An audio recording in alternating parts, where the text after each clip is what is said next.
Live from our 7 Tasmania studios, your nightly news with Louise Huber begins now. Good evening, everyone. First tonight, Tasmania has slammed the door shut to large parts of New South Wales. Our reporter Josh Duggan joins us live now for more details. Josh, what regions have been declared as high risk? Louise, all of Greater Sydney, along with the Central Coast, the Blue Mountains and Wollongong have been declared as high risk as of 4 o'clock this afternoon. Those are the same local government areas that have been plunged into lockdown for 2 weeks, prompted by another 12 positive cases. Anyone already in Tasmania who have visited those areas since June 21 needs to get a COVID test and head into isolation until they get a negative result. Tasmanians returning after 4 p.m. today will need to reapply to enter the state and quarantine in a suitable premises for 14 days. Only essential travellers will be allowed to enter. What we'll be doing is sending out texts to all of those people that are affected and advising them whether or not they need to self-isolate and or get a test. With flights into the state already cancelled, another lockdown is sure to wreak havoc on our tourism sector once again, just days after the state reopened to Melbourne. 5 million people across New South Wales are going into lockdown tonight, with health officials there worried just how fast and how far the virus is spreading. Police are investigating another firearms incident where a weapon was discharged into the air at Newtown last night. Police say 2 shots were fired after a brief altercation outside a Wilmslow Avenue property between a female occupant armed with a wooden implement and 3 males aged in their 20s at around 11:30. It's believed the incident followed an earlier alleged assault in Moona, part of a feud between the parties all known to one another. No one was injured. The scene was obviously isolated. Numerous resources, including forensic services and the firearms dog Olsen, attended the scene and a thorough investigation was conducted.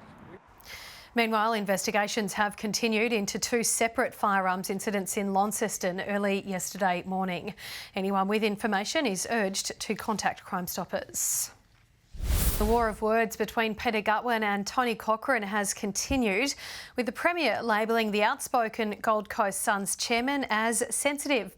Both coming face to face before the Kangaroo Suns game at Blunston Arena, with the Premier also showcasing his football skills. Lining up for goal on Blunston Arena, the Premier's kicking boots deserted him early, taking a few goes to hit the target. This is about as good a day as a Premier could get. However, a bigger clash was in the stands, a face-to-face encounter with Tony Cochrane. Oh, we'll talk football. Look, to be honest, I think that Tony Cochrane and I will get on very well.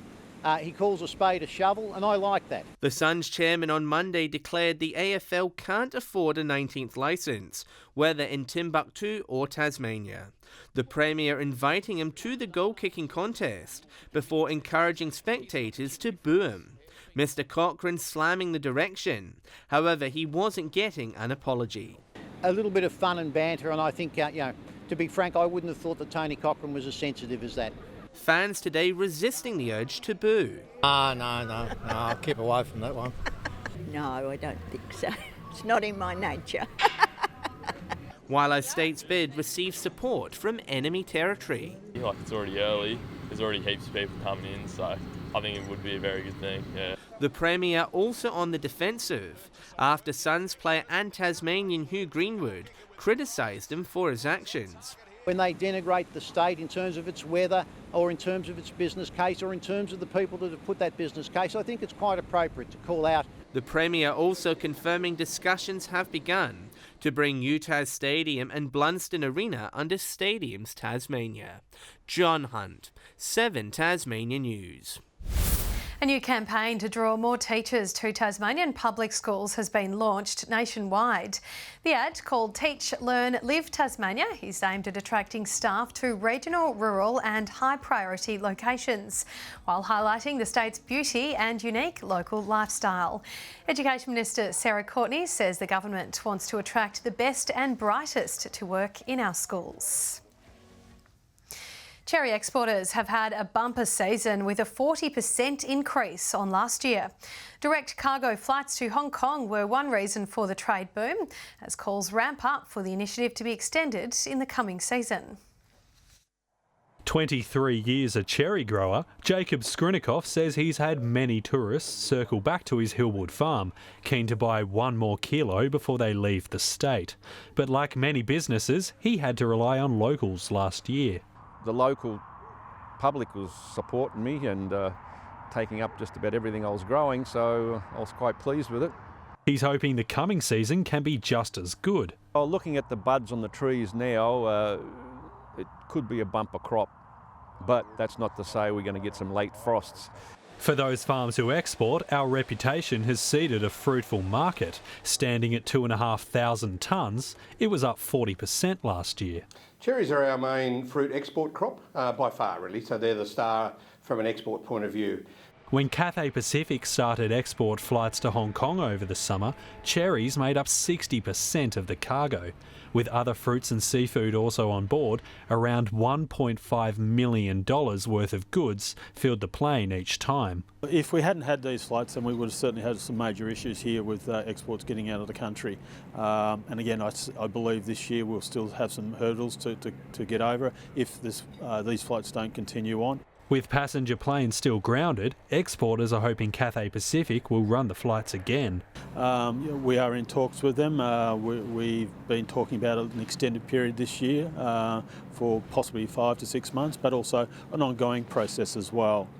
The flights were one measure subsidised by the federal government's International Freight Assistance Mechanism, a direct path to our fastest growing trade partners. That's something industries say is worth investing in. Our three biggest export markets all increased by over 50% in this last year, so it was a really good outcome. Josh Duggan, 7 Tasmania News. Some young kitchen hands have been cooking up a storm in a new program for young Tasmanians impacted by cancer. A local prominent chef teaching recipes and valuable skills to those who often miss out. Aprons on and whipping up a sweet chocolate creation. The finale in a 3-course meal by these budding chefs in Hobart College's kitchen. We have learnt how to debone a chicken, we've learnt how to cook a chicken so that the broth comes out with lots of flavour, and we've learnt how to chop chocolate. Part of a class run by cancer support group Canteen. Youth Ambassador Alex Jeeves here with her 14-year-old brother Nick, who was sick with leukemia as a child, saying cooking becomes less of a priority in the midst of treatment. I didn't see my parents cooking in the kitchen, I didn't get to cook with them in the kitchen, and my younger brother didn't either because he was in hospital that whole time. So it's such a practical skill that's it's gonna be really helpful for both of us. When you have cancer come crashing into your world, it completely changes that world. You might work in a caring role if someone else in your family has a cancer impact, or it might be that if you're a patient, you miss out on some of those life skills while you're focusing on getting better. The new skills taught by prominent Tasmanian chef Sarah Clare. I specifically try and teach dishes that I know can be made as a leftover. If you have if you don't know what to cook and you need to do a quick meal, but that is also good for you. Just one of many recreational activities held by Canteen to help those aged 12 to 25 impacted by cancer.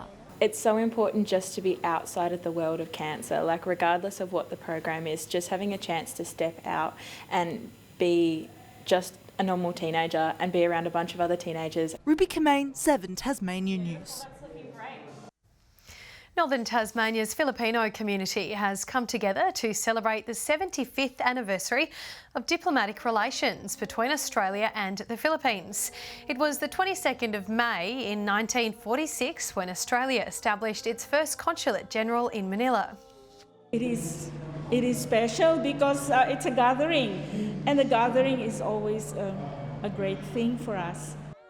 The event included cultural performances as well as speeches from local community figures. To the TSL now, and a last quarter surge has helped Launceston to an 11-goal win over Clarence today. In the other matches, North Launceston held off the Tigers, while a 9-4 first half helped Glenorchy defeat cellar dwellers North Hobart. It's the toughest test in TSL football, with Clarence the latest side to go toe-to-toe with the Blues at Windsor Park. Clarence making a better start than the one-goal first half last time they met, leading at quarter-time. The Blues' set kicking was a little off, but after quarter-time they took control. Their lead 21 points at half-time, 20 points at three-quarter-time, before a 9-goal final term helped them to a 69-point win over the Roos. The Blues still looking like a premiership favourite. At North Hobart Oval, Glenorchy needed a win to have any chance of playing finals this year. A clinical first half the difference in the contest. 9 goals to 4 from the Magpies, giving them a handy lead at half-time. That margin extending to 43 points by the final change in a dominant display. The Demons putting some respectability on the scoreboard with a 4-goal-to-1 final quarter. But it was a day for the black and white, soaring to a 25-point win, keeping their faint final hopes alive. And at Utah Stadium, it was second versus third. After a tight first term, North Launceston kicked 5 goals to 1 in the second and third terms to open the game up. The Tigers looking to fight back in the final term with a few goals, but they were too far behind.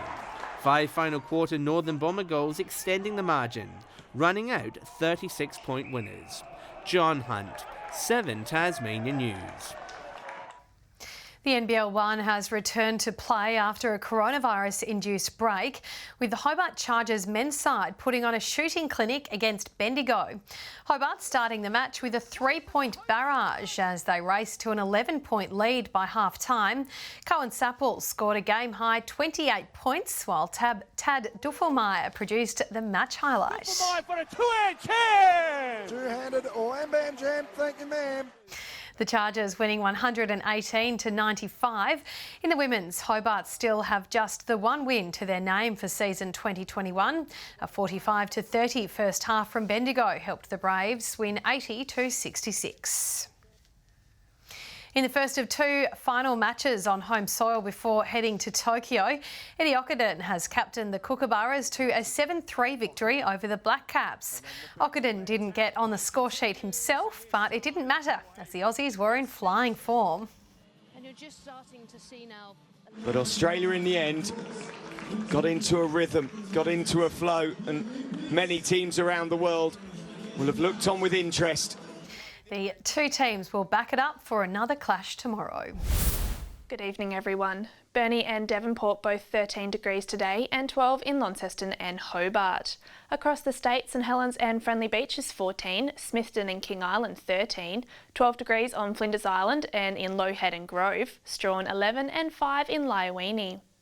A frontal cloud band can be seen over and to the west of Tasmania today, while areas of the east had mostly clear skies. Further out, cumulus cloud is visible over southeastern Australia ahead of a frontal band to the west of Tasmania. Another frontal band can be seen over Queensland, while the rest of the mainland had mostly sunny skies. Tomorrow's chart shows the high drifting east, but continues to be the dominant feature over the mainland. A cold front has moved east of Tasmania, while another front is weakening near Western Australia. West to southwesterly winds tomorrow 20 to 30 knots, decreasing to 10 to 20 knots during the afternoon. And a strong wind warning is current from Sandy Cape to St Helens Point, including Bank Strait and Franklin Sound, and that strong wind warning is also current from Wineglass Bay to Low Rocky Point. 12 and cloudy in Hobart and Richmond tomorrow, 10 degrees in Ouse. Morning fog and 13 in Launceston, Devonport 13, 11 and partly cloudy in Deloraine. Burnie and Curry both 13 tomorrow, showers and 12 in Strawn. And in the east, mostly sunny in St Helens reaching 14, and Swansea and Whitemark are top of 13.